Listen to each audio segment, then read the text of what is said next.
Welcome to Nasdaq Trade Talks. I'm Jill Malandrino, Global Markets Reporter at Nasdaq.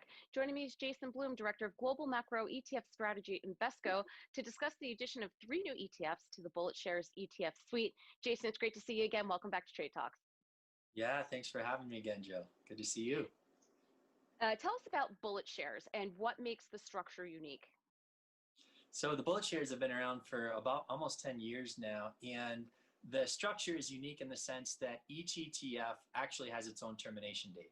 It's a whole series of ETFs between 9 and 10, depending on the time of the year, right? With annual maturities going out from not this year, 2020, there's a maturity coming up in a few months. And then ETFs for each calendar year going out now, as we launched the 2030 maturities, out to 2030. And so each ETF holds bonds with an effective maturity in that same calendar year, but it holds a large number of bonds. So with one ETF, you can get exposure to a diversified basket of individual bonds that all mature about the same time. And after the bonds mature at the end of the year, the ETF matures, giving you an experience very much like owning an individual bond, but with the benefits, right, of the liquidity and the transparency and the diversification of the ETF structure. That sounds like, to me, it's perfect for advisors when building a fixed income portfolio, because it's really complex to do that. All the different kinds of bonds, all the different maturities. And of course, it's quite expensive to do that on your own. So it sounds like it would be great, for advisors for sure.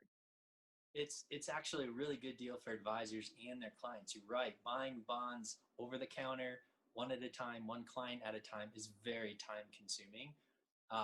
But we do it so efficiently for the advisors within the ETF that they could literally save hundreds of hours a year in building bond ladders for clients. And the clients will usually get a competitive yield, if not better than what they get with an individual bond. And of course, far broader diversification that you could accomplish with a typical investor account. So what are the 3 new ETFs you're adding to the BulletShare suite?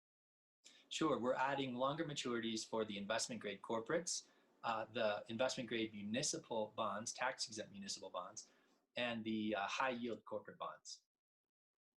So looking forward, will you continue to add new product to this suite as the maturities roll off? Yes, that has been the practice and will continue to be the plan. Right around the third, fourth quarter of each year, we plan to add another maturity to each suite. All right, Jason, great to see you. Thanks for joining us on Trade Talks. Thanks for having me, Jill. And thanks for joining me. I'm Jill Malandrino, Global Markets Reporter at Nasdaq.